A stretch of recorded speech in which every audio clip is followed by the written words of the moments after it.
2 weeks ago, that would be me. Oh, God. A few states over. Scott, you forgetting something? No, that's You- okay. Oh, I thought you were going downstairs and how your food. So that wouldn't be too good. Fucking more disabled than Jane. I come walking in like this. And I'm fine. Don't worry about me. You have to get someone to come in there and take care of the both of you.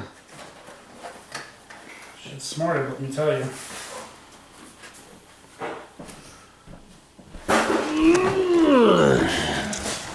All right, Mikey. Till next time. Scott's not going to Erie, Pennsylvania anymore. No. Nope, that got canceled.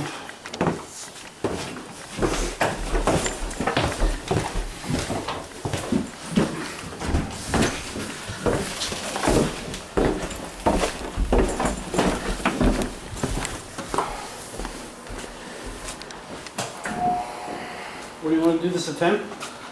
I'll see what happens until I get up in the morning. I'll text you. What do you want to do with your pressure washer? I'm going to call Pat. And then I'll go from there. All right, good night, Mike. Yep.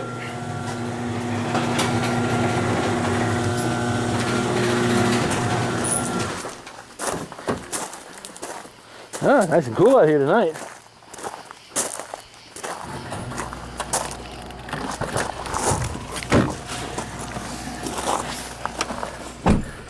Humid.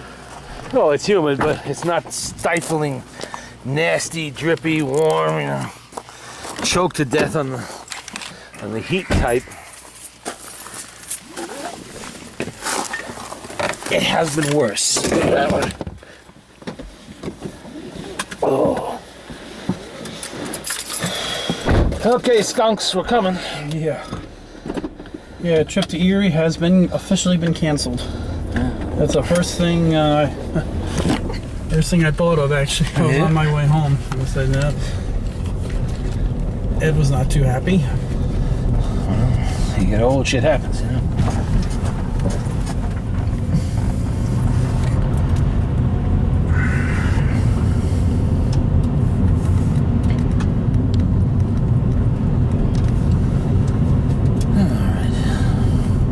Almost looks like a cop up there. Could be one, you never know. There was one hiding in that usual spot. Mm-hmm. They know you're out and about, and you're hungry. Called me up on the phone and said, well, I'm in the hospital. I was like, oh, shit. Of course, you know, Beauty called up her daughter, and I had to call the neighbors.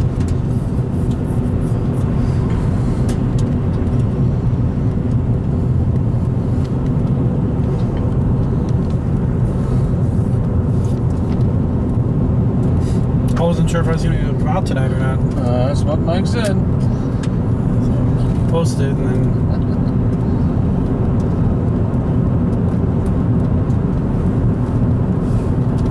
she can like get up now and get around on the walkers. So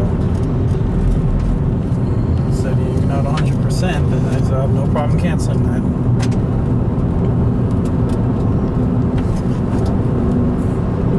So when they go to tear up the roads in there, she's probably going to go down to her daughter's in Chappaqua.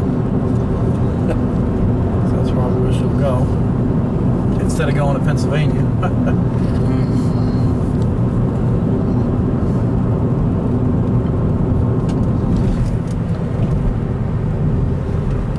So how do you contact the guy from eBay For what? for that vase that she ordered that ain't right? Well, you go into the auction, which you should have a link to somewhere. She printed it out. Yeah, well, you got to do this on eBay. Printout's not going to help you. Yeah, I know. You go to your homepage on eBay, under your sold bought items, whatever it is, and in the listing they will allow you to contact, the seller, and that's what you start. You start with that. Contact the seller, explain the problem, see if you can work it out that way. If not, then you bump it up to eBay. Because you have a clear-cut case. There's nothing. That's absolutely. They sent you the wrong item. That's not supposed to do that. Yeah. So I'm doing it right now with somebody actually. I ordered a $4 book, a $3.79 book. that was written by one of the guys who's diving in the mine. And I wanted Bernie Chowdhury, and I wanted to get his autograph on a book. As a matter of fact, I have a copy of this book somewhere and I can't find it. I bought it years ago and I read it. It's about diving for a German submarine off the coast of New Jersey, and a couple people died doing it. It was a fairly interesting book, but I figured, okay, author's here, might as well get a signed copy. It's only $3.79. Well, 3 weeks, no, let's see, I ordered it on the 22nd of July. And now it's, the 16th of August. And this book, they sent me tracking information, and apparently vanished somewhere in New Jersey. And the tracking information ends back, it's starting already. Ends back in July in Jersey. So it's with the submarine, basically. Basically, yes. And we've been going back and forth on that. Now I've kicked it up to eBay. And eBay's going to drill them a new one. I can't believe how fast it came, though. She ordered it on Wednesday, and the thing showed up today. Well, a good seller will ship quickly. I ship within one business day. Yeah, because she said, so I said, you got a box? And she's like, a box? And I said, yeah. I said, did you order anything from Amazon? And she's like, no. I said, I ordered something from eBay. That's going to take a week or two. I said, what did you order? So then we opened it up, and I was like, did you order a vase? She goes, yes, I did. I said, when did you order? She goes, Wednesday. And I go, damn. I said, how? Well, it's very possible the seller is close by. That's what. Yeah, I didn't ask where it came from. So it might be coming from inside New York or within 50 miles. Yeah. So I said, whatever it is you ordered, it came. Usually, if it comes that quickly, it's close by. Oh, okay, that makes sense. Priority mail, one business day. That's. Yeah, she said she ordered it Wednesday night. Yeah. And then here it is showing up Saturday. Yeah. Because I know you weren't on the computer ordering nothing on a Thursday or a Friday. I damn sure know that. Oh, yeah. No, she orders a lot of things off of Amazon. Yeah. She doesn't do eBay too much. In many cases, it's the same sellers. She's like, this is not what I ordered. Yeah. And so then we pulled it up the picture, and I said, this is not even close. I said, well, Someone screwed up. They sent the wrong box. Look, I've had that happen. What was the Vetterli? Yes. Yeah, that was a good example right there. So a firearm. The guy was just lucky that his flunky or whoever did it didn't send one that required a federal firearms license. Otherwise, he'd have been fucked. Yep. Do you wanted the Vetterli or? Well, they sent me the Beaumont, the Dutch rifle, and which you actually said you wanted. Well, I did not have one. I said, this was a nice rifle. I would like to keep this. And so he sold it to me at discount price because it hadn't been claimed by anybody else yet. And then he sent me what I had ordered in the first place. So what'd you get the Beaumont for? Oh, yeah, it was like $280 or something like that. Then you said that was something on your little wish list? It was, eventually. It wasn't a pressing matter, but it was there. In my hands, I could see it. This is, if somebody else out there isn't waiting for this, I will buy this. What are you looking for? And he was, willing to do that because he didn't want bad feedback on Gunbroker. So he, It was decent enough? Yeah, it was nice. And then you ordered, then you got the original. Then I got the original one, yeah. He sent it up. I remember I called him up. And I'm the guy that ordered the Swiss Vetterli. Unfortunately, the weapon, the rifle that came, was not a Vetterli. It was something else. Oh, God, what? Oh, shit, that's what he said? Yes, he did. With a southern accent, goes down south. Oh, God, what? What showed up? Like he's expecting me to say AR-15, AK-47, something like that. Model 70 Winchester, Shit. You called him on the phone? Oh, right away. What do you say? I'll fix this? We'll get it right out to you. I said, instead of me sending this back, if it's not being claimed by somebody else, how much are you asking for this? I'd be interested in buying it. So he ended up with 2 sales, on it. Nice. And he didn't have to go to federal prison because it wasn't a modern rifle. Open it up, it's a pre-ban. Oh man, he'd be so fucked. With a banana clip and all. In something, a case like that, not only would it be illegal to send it to someone with a CNR license, which I had at the time, but I did not have an 01 FFL, which you need to have to receive that. God. So, and he would need to see that to send it to me. So, that would be a major glaring error in his books. Next time he got audited, which happens twice a year with an FFL, 01 FFL, he would have to explain why there is no information as to what dealer received this weapon. Yeah. Where's a copy of the dealer's 01 FFL? Where's it, all this other information? Well, we sent it somewhere by accident. We don't know where. You know?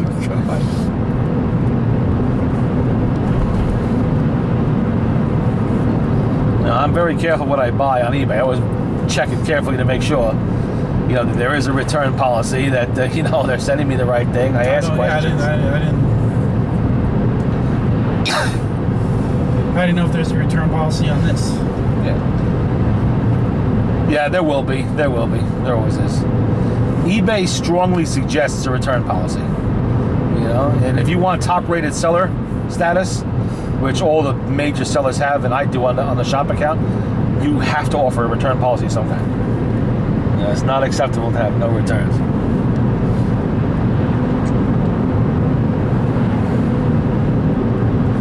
$111,611. I hit all ones the other day. That might be it, yeah.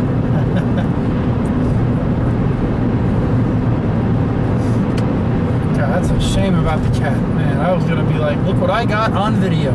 Yeah, well. And then they say the fish was this big. It really was this big. Yeah. The first thing I thought of, who's the freaking asshole who didn't got the dog on a leash here, and it looked like a big dog, and then this 85, 90-year-old woman I'm with, who's got eyes better than you and me put together, she's like, oh my God, it's a big cat. And I'm like, holy shit. I didn't say that. Yeah. So I quick, boom, I hit record, which I thought I did, and it walked, and it kind of like casually trotted, and then like as I slowed down, it sat by, it wasn't hiding, it just kind of was like, yeah, that would have been a beautiful video. That would have made you some money, that one. Oh, that's a shame. I didn't want to hear that. The money part alone is pissing me off. Yeah.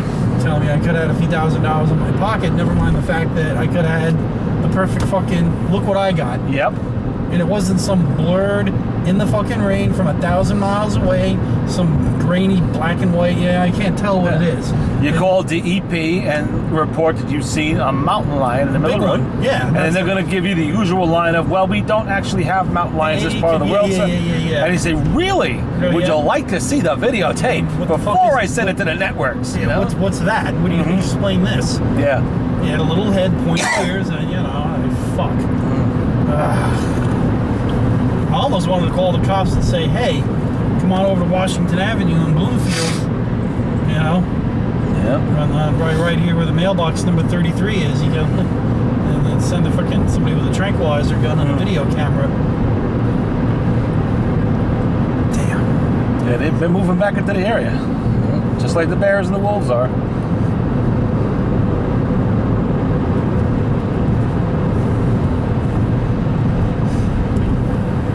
I saw a bobcat in my brother's I know you told me. on the back deck there sunning himself. Well, we have them around the yard. There's one that circulates through there occasionally.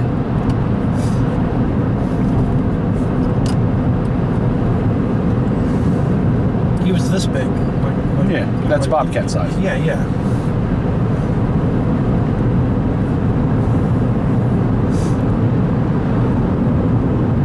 Best I can do is have you call the lady and talk to her. She'll verify it. Oh, I don't care, Scott. I believe you because I happen to know they are around. It's just a shame, Fuck. The minute I heard about the dead one in Greenwich, I knew right away we were I was in trouble. telling Jane about it. I said, we saw a cat. Oh my God, I got it on video. He said, when am I going to say? I said, Sunday afternoon. We'll see it. I'll bring it home. It'll down. Michael send it to my email. We'll see it. And the minute that dead one, the guy hit by the car in Greenwich, showed up, right away to say, well, it's an apparition. It was just off its path. It might have got down here some other way. Bullshit. These are not solitary animals. It has a mate somewhere and probably kittens, So don't tell me that shit. You know damn well there's plenty of them around. I've seen signs of a cat kill at the yard as old as, 6 years ago now. Now this is the middle of nowhere. This, right? We were not middle of nowhere. We were like... Yeah, I know what you mean. You were in a populated area. Yeah, it was like, and it was, where 91 is? It's a corner of 91 and 84. That's up in Hartford. All right, you go up and smack in the middle of downtown Hartford, pick up north or south, and you go up north, 2 exits. And then all of a sudden, it looks like you're in maybe just right outside of Poughkeepsie. Yeah. Just outside, we're talking like, like we're like just, and I'm not talking about where I went to school, like right out there, all the fucking houses. And that's why I was like, Jesus, this is not like, Mike is in the middle of nowhere. This was not in the middle of nowhere. This was like, Like in California, they have a big problem with mountain lions. You I know, heard that. in city limits, everything else, I was like, attacking people on the hiking trails, eating them. You know. so I said, we're not out in the middle of the redwood forest. We're over here, and Yeah. right before you get to Danbury, like that. Like that kind of populated. It wasn't like smack in the middle of fucking Times Square, but it was populated enough. That's why I was like a little surprised to see it there. Man. Well, at least I'm happy I found some information on that Victrola. It was an unknown. I'm buying an unknown. The price was cheap, but I have run the risk of getting a cheap piece of crap because I don't know what I'm buying. What's it called? The speculation buy. Yeah, I was buying it on speculation that it was something better than it looked, or than the owner suspected. And sure enough, it is. They were selling something they did not know what it was. This is why I never, ever, ever sell something that I do not know what it is. I don't care to put it aside for 5 years. I will find out before I sell it. Well, I know my next purchase is going to be What? a chip. Yeah. That's it. That settles it. Now, there's another one that I just bought tonight. Another machine, a portable, a fairly nice one, 1926, 27. The guy listed it, said that he could not get it to wind up, but the turntable turns when he turns it by hand. So I sent him a question. I said, you turned the handle, right? And it didn't do anything? You didn't hear a click, wind, nothing? No, the handle just spins. I said, did you remove the handle from the slot and put it? Nope, didn't touch it at all. Just opened the lid and spun the handle. Right then I knew I had him. Because the handle... Weighting it down? No, the handle sits in a little slot right on top of the motor board. When you lift the lid, that's its storage slot. He was turning it in the storage slot. Oh. He did not take it out, put it in the little hole in the side of the case where you would wind the spring. And I know this particular phonograph is supposed to have a fairly robust motor in it. They don't give problems very often. And it's a really nice Art Deco style. You know, it's got red leatherette, on the inside, red felt, black fake leather case on the outside, or maybe real leather on the outside, with gold, kind of a little design on it. It's the kind of thing that sells very popularly on eBay when you can represent it as a good working machine. Because what I do with those things, and it's very easy to fucking do too, I take them apart, I clean everything, I repack the springs, which by the way, all of this you can get done, and the big outfits will charge you like $300 to $400 to do it, which is ridiculous because it's so fucking easy. Pack it all back together again, I tune it, everything's nicely set and working. The record's playing at the proper 78 RPM speed. I rebuild the reproducers, put them back in there. And I can say all this in the ad now. I have this machine, works good. It's had its motor completely serviced. You do not have to do anything but put a needle in it and a record on it and play it. That's it. That's what they want to see. That's how you get $300, $400 for one. Otherwise you're going to get $100 for a potential parts machine. And it doesn't take rocket scientists to figure this thing out. These are simple machines, very simple machines. But so far, I've done this now 5 times. I've bought shit at the flea markets or whatever, and I've cleaned it all up and got it working, lubed up its motor, got rid of the rock hard grease, all that shit. Dirt. Yeah, that too. Mouse turds and old shit stuck in the motor, and cleaned everything. All it takes is a little bit of solvent and a brush, and you just let it soak and Look brush at it him, off. he's going slow with the train tracks, see? I didn't see him slow down. He slowed down somewhat. Might be slowing down, some cops are around, I don't know. Anyway. So, but I'm glad. I knew about the Carriola. That's a common enough name. I knew what that was, but the other machine had me kind of stumped. I didn't know. I suspected it. I knew it was Swiss made, but it said that on the reproducer, but no name on it. So that right there, you don't know what you're dealing with. But the look of it was so unique. I knew it had to be something from the early 30s, just by the look of it.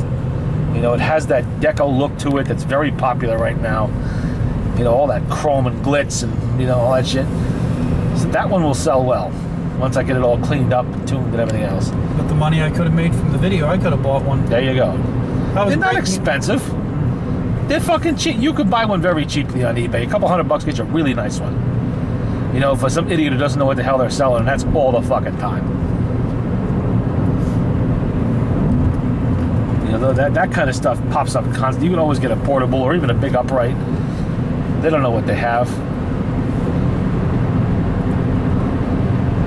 I spotted somebody in Red Hook selling a Victrola, no less, a tabletop model, a Victrola 4, with half a dozen albums of records they want, like $175 or something like that.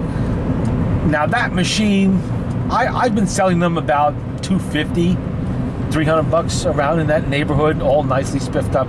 Cheapest one I sold was $175, but it was a parts machine, unrestored. And I sold that one to the guy in Turkey, and because he wanted to restore it himself. How many of you have left? Oh shit, I don't know, 10, 12. Oh quite a shit, few. how many gonna sell? I'm always buying and selling them. That's nothing new. I get them, I clean them up, I keep a few, I sell a few. They always come and go. What's the oldest one you got? That would be the Edison. That's 1903. That one's not gonna be for sale? No. That's a big money machine. That's not going anywhere. No. Then I have the 1906 Victor 2. What's a talking machine? Generally, collectors will apply that to an outside horn Victor machine. It's generically used for any outside horn machine, but really it was by the Victor company. They were the biggest manufacturer and the best manufacturer of Victrolas. They had all the patents. That was one of them, Victor Talking Machine Company. Yeah. But generically, that used to describe an outside horn machine, while Victrola is an inside horn machine. Like the one on season 1 in Boardwalk Empire when the guy got shot. If it had an outside horn, Yeah. that would be a talking machine, yes. The big purple French horn. Yes, those are all talking machines, they're called. Because that's literally what it is. It's a talking machine. You put a little tube on it or a flat disc record and it talks to you. Or sings to you, or whatever you want to do. And anything that's got a horn hidden inside of it, that is a Victrola. And Victrolas have been around almost as long as the outside horn models. They came around 1910, 1911, around in there, and both were made simultaneously for many years, into the 20s. You always see a picture of one in the trenches. Well, they were outside horn machines, not so popular in the trenches, but popular in the institutions and hospitals, and because they were a little harder to move around and store. Very popular in the trenches were the portable machines. Yeah. And they were about 400 different manufacturers of various phonographs in this country between 1900 and 1930. 400. Most of them were gone by 1920. Some were only around a few years. Some just made machines from other people's parts. Some made the whole thing.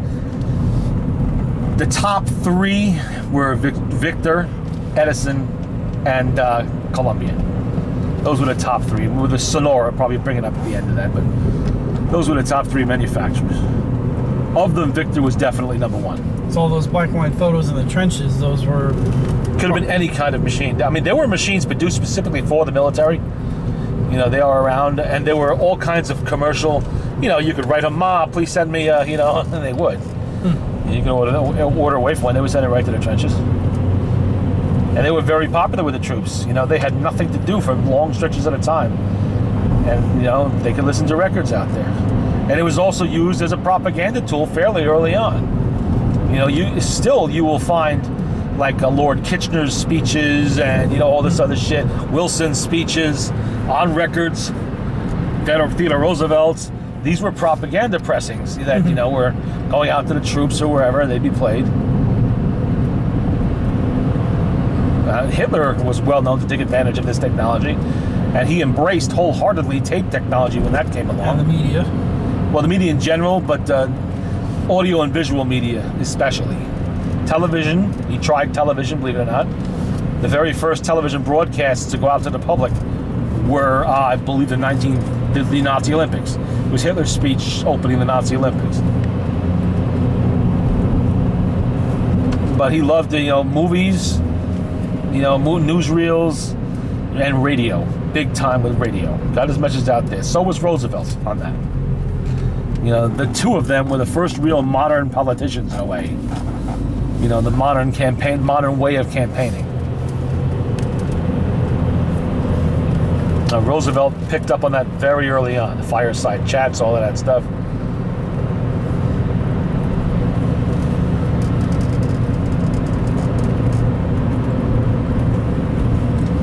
And of course, nowadays, to be a politician, you must be good on television.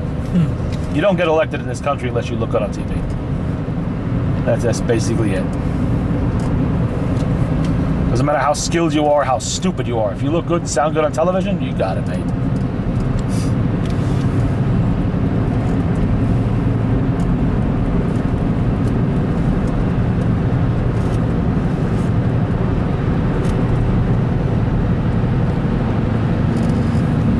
However unskilled Obama may be in some areas, he does come across well on television. He's a very good public speaker. He articulates the language very well. You know, he doesn't act awkward in front of the cameras usually. Who was bad in front of the camera? Nixon? A lot of early politicians were because they didn't understand how to use it. Yeah, well, Nixon wasn't necessarily bad in front of the camera. He's got that label because of the 1960 debates with Kennedy. The man had a cold, you know, and it affected his performance that particular one time. But later on, he's perfectly good on camera. Yeah. During the 1968-72 elections, he's, you know, normal. How about LBJ? Was he any good? Yep, he was all right. LBJ was a good politician. He knew how to handle himself in front of crowds, and that carried over onto, you know, film or anything else. You know, that's all part of being. It was mostly the early politicians that had trouble with it, because they just weren't used to that sort of thing. They were used to being able to prepare long periods of time for public speaking in front of a few hundred people, not to broadcast to millions. They didn't really understand how to. They got nervous. They didn't back in the train car there. Yes, exactly. I think Teddy Roosevelt would have did great on TV. Well, he did great in newsreels. You know, he was okay there. He was a little early for television because he died in 1919, but yeah, he was okay there. There's plenty of film around of him.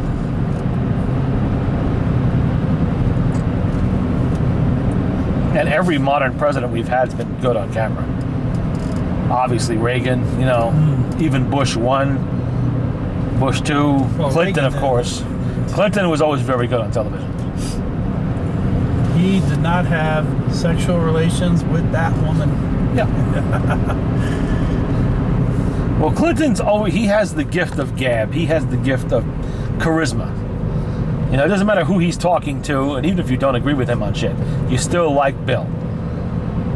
You know, he's Bubba. He's still like, he's got that southern charm and all that stuff going for him. And my friend, let me tell you this. Oh boy, you know, that kind of shit. You know, he's really good at that. And I've heard that from dozens of people who have met the man.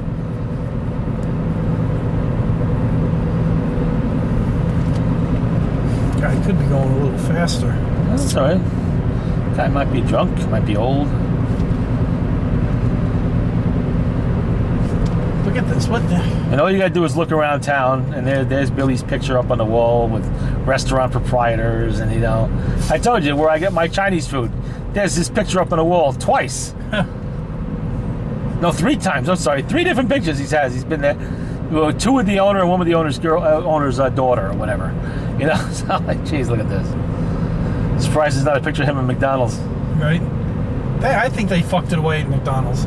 It's like a modern brick building. Why don't they do like a class, like remember the one in Danbury I showed you? Yep. Like that. Why don't they do something neat like that? That's a corporate thinking, you know? That's what, you know, some bean counter, that's what they decided on. They have no idea what they're really doing. They should have left the old building that was there. There was nothing wrong with it. How bad was it? Wasn't bad at all. You know, everything was fine. It wasn't even that old of a building. 1973, that's not old. When's it going to open now? It is open. Oh, I ate there on Friday. Oh, yeah. You know. So what? We're not going anywhere.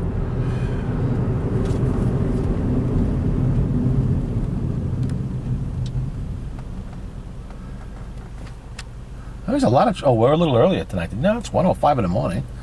Still quite a bit of traffic around. I'm surprised.